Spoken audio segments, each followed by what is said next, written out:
Hi, welcome to my channel after a long break. It has been pretty much 6 months since I sat last time in front of camera and talked to you, made a YouTube video, except that vlog that I published recently, which has been actually recorded a while ago. So I think it's time for me to explain my absence or disappearance from YouTube. What has happened, what was going on in my life, and why my bookshelf is actually empty or full of books. Did I actually get smarter and wiser, and instead of collecting bags, I start to collect books? Let's get into it. So I figured that after such a long absence on YouTube, and actually few of you writing me comments on Instagram or even here on YouTube, I mean, few of you, I think it was like 2 or 3 people, but I think it's quite a lot for my little channel. And I actually was quite positively surprised that people actually remember and care, and I actually somehow miss my presence on this platform, which is really, really flattering to me and really like it's just touching. So thank you for those of you who have said something like that. It was really, really, really sweet to hear. Before I actually get into reasons why I actually really disappeared, I want to actually confess that I am this kind of person that sometimes disappear. There might not be usually some dramatic reason for it. And by dramatic I mean like somebody severely really ill, or like some kind of really catastrophe. It might be just that I get overwhelmed with work, with life, with things, and I just kind of think YouTube is something that I don't do full time. It's not like my job, and if something has to be like cut short, then it's something that I do, which is not my like regular job or something that must be put out there. And to be actually very honest, I also thought that nobody even noticed if I'm not on YouTube because my channel is very small. That's part of the reason like I didn't take it very seriously, even though I would like to grow my platform. Obviously I'm not doing those videos just for myself. If that would be the case, of course I wouldn't even edit them. I would just record them and store them on my phone. Obviously when you put something out there online, you want somebody watch it, you want somebody like pay attention. I don't know, you want to bring any sort of value to other people, even if it's just entertainment. And I don't know, like spending your morning coffee listening to a YouTube video, because that's what I do. When I put my makeup, very often I watch YouTube videos. You want somebody to watch it basically when you put it out there, like it's a kind of basic human nature. I have been trying to grow my Instagram like a few years back, and I still have the same account, and some of you actually joined me there. If you want, you are welcome to join me there. I put some more things on Insta stories whenever I feel like, and some a little bit more from my traveling. But I will not lie you that you are going to miss the world if you don't. But of course, if you are there, you are willing to give me a follow, please do so. Actually, since some time ago when I was trying to grow my Instagram, it happened that sometimes I just disappeared, and it's like kind of like, oh, I cannot do it today, I cannot do it tomorrow, it's just a week, just a 2 weeks. And after some time you kind of get off the track, and you kind of like get off the track basically, and you just don't post it for a while. That's at least how it happens to me. Another big confession I have to make is that I am a horrible texter. I really try to reply to my YouTube comments in some reasonable time. Sometimes I just miss them or forget them. And the messages, like if I respond to you after 2 months, like please don't be offended. It's me. I am just a horrible texter. I forget to reply to messages. I will actually think what I have to reply. And I think somehow my brain like checked this as done, and then I forget that I haven't actually put it into words. I'm really sorry if I don't respond to messages in some manageable time or some like expected time. I'm horrible in this. I'm not saying that I don't want people to send me messages over Instagram. Of course, please do. But just like, it's just me. I don't know why. Honestly, I'm an introvert, and I'm really big introvert. In a sense, like I'm not shy at all, because I have no problem to encounter people. I have actually no problem public speaking because I have done that.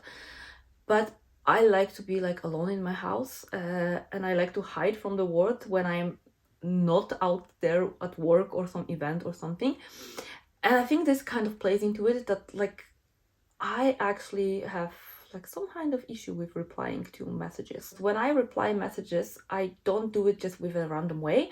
I actually pay attention to what I want to say. I feel like I'm talking to a person, like I want to just say something I think about that mess, just not putting some random things like instant ready responses.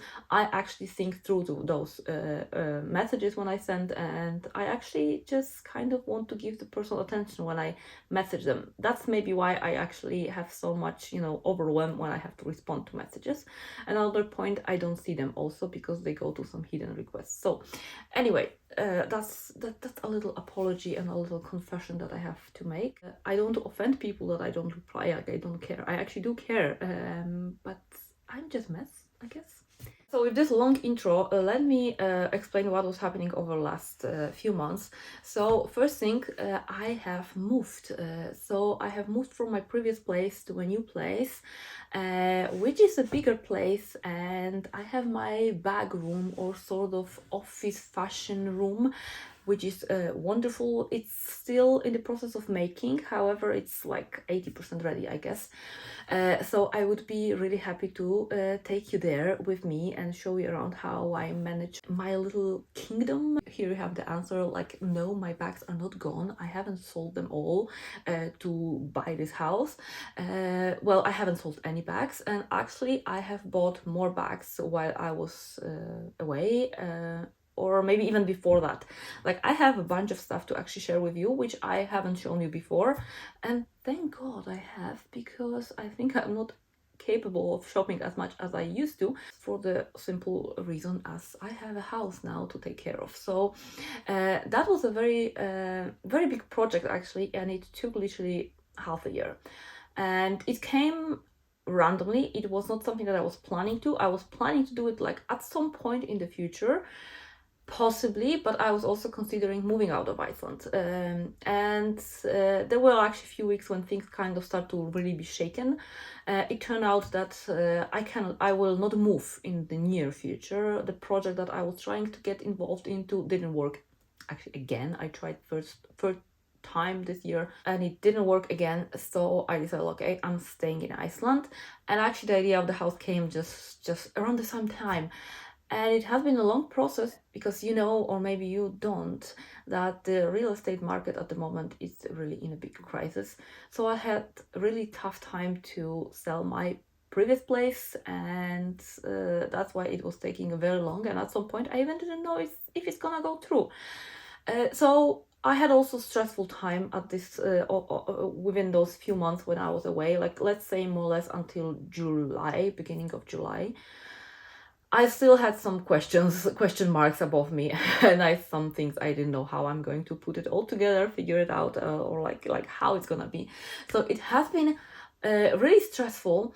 And on top of that, the reason number two why I was away, I was changing jobs. It's quite crazy, right? Because I was changing job. I was actually in the middle of process of looking for a new job when I actually start buying and selling a house.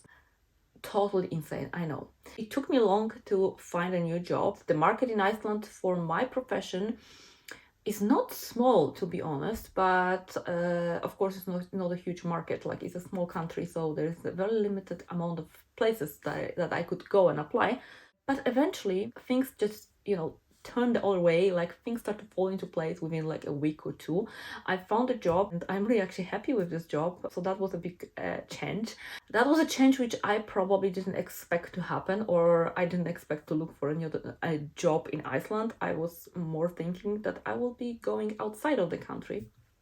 But well, sometimes life just has things for us and we just don't want them. Like, I kind of resisted staying in Iceland, but life has apparently planned different way. And so far, I am actually really glad that it came the way it came. So I guess that's enough details about my work. So these were two main reasons why I disappeared, and I literally started moving, and I was moving just on my own. Like, I was moving stuff within a few days from my old apartment to this house. Like, nobody was here. My boyfriend wasn't here. My parents were not here. Like, I had nobody to help. I had my parents to help me with few bigger things before, and then actually I was taking other stuff like in June from the other place, like, which I could not take myself, but I packed all the kitchen stuff, all the clothes, shoes, like, I don't know, books, everything, like, these things I packed myself within like 2-3 days. And me and my cat were moving alone. Like I can show you this cute picture, like we were just like this, you know, moving. And on top of that, I think I had COVID because I got very, very sick. I never get really sick. I barely get any cold and I recover very quickly. I was horribly, terribly sick at the time. So it was tough. After that, I really didn't have energy to do anything. That was around April when I actually, when I moved here, like before Easter, and I was living in boxes for like a month. So that was the situation. And then I started my new job in June. And of course, I had to focus on that and I had to catch up with the work, with the new stuff that I was doing, and also with all the stuff that was related to buying and selling apartment, which was a lot of paperwork, a lot of things to run, and a lot of stress, as I mentioned already. I had also other things going on which I don't want to talk about because they are more personal, they are maybe more related to my family, but in general it was very stressful in many different, you know, like areas of my life. There was a lot of tension and everybody was stressed, maybe sometimes unnecessary, I would say, but you know, that's the human nature. When things are getting like tougher and difficult and you kind of you know, struggle, then your limits of, like, you know, your capacity to handle that stress gets lower, and then you get more stressed about more things, or about simple smaller things. So there have been a lot of things that were actually kind of coming to me, like not necessarily my things, but they were really, like, I had to kind of deal with them. And another thing, maybe if I'm talking to you that, you know, openly and sharing things, is also that I have been struggling with burnout, and which was followed by depression actually, for a few years now. I mean, it started around COVID time, and it was not related to COVID, funny enough, because people usually have, you know, this kind of problems because of COVID and pandemic and the lockdowns. For me, it was more related to my profession, to my job. Actually, I was burned out, like, professionally, and it was not to the level like people think that burnout is when you actually drop on the floor because your body cannot handle anymore and you just kind of like lose your conscious, or you get some heart attack or heart issue. Burnout is going long, you know, mentally, and that is horrible. And I think that's something that is really like slipped under the radar. Nobody talks about it, really. I think nobody talks about it, how it can affect you and how it actually can lead to depression, and how it's a horrible thing actually to experience. And it took me a long time to actually realize what I was going through. The most difficult thing in that process was that I knew I need to change something about my life, but I had no energy to do that. Well, I think I want to talk about this in some other occasions, some other videos, but I think I want to talk more life too. Not only just luxury shopping, handbags, and all the glitter in life. I actually want to be real. I want to be transparent, and I want to share more than the shiny part of my life, because well, there is no like, you know, there is no sound without rain, and all these things. We all go through different things, and I really think we need more people talking about this, not for other people to feel sorry for me, but I want to share my struggles, because I want people to feel that this is normal. And I think we are missing it. I really think we are missing it. I think that's some of the main points that I wanted to make in this video. It is probably very hectic, and I apologize for that. At some point I tried to prepare for that video, but at the end I just said, okay, I have to do it, and whatever comes, it comes. So that is what I had to say for today. Thank you for sticking around. Thank you for watching this video till the end. If you are still here, please drop an emoji in the comment. I will reply with emoji. I can do that, so I will definitely do that. And I will see you in my next video. Then we will talk more fun stuff. We will talk about handbags. And until next time, take care and don't forget to enjoy yourself. Bye, guys.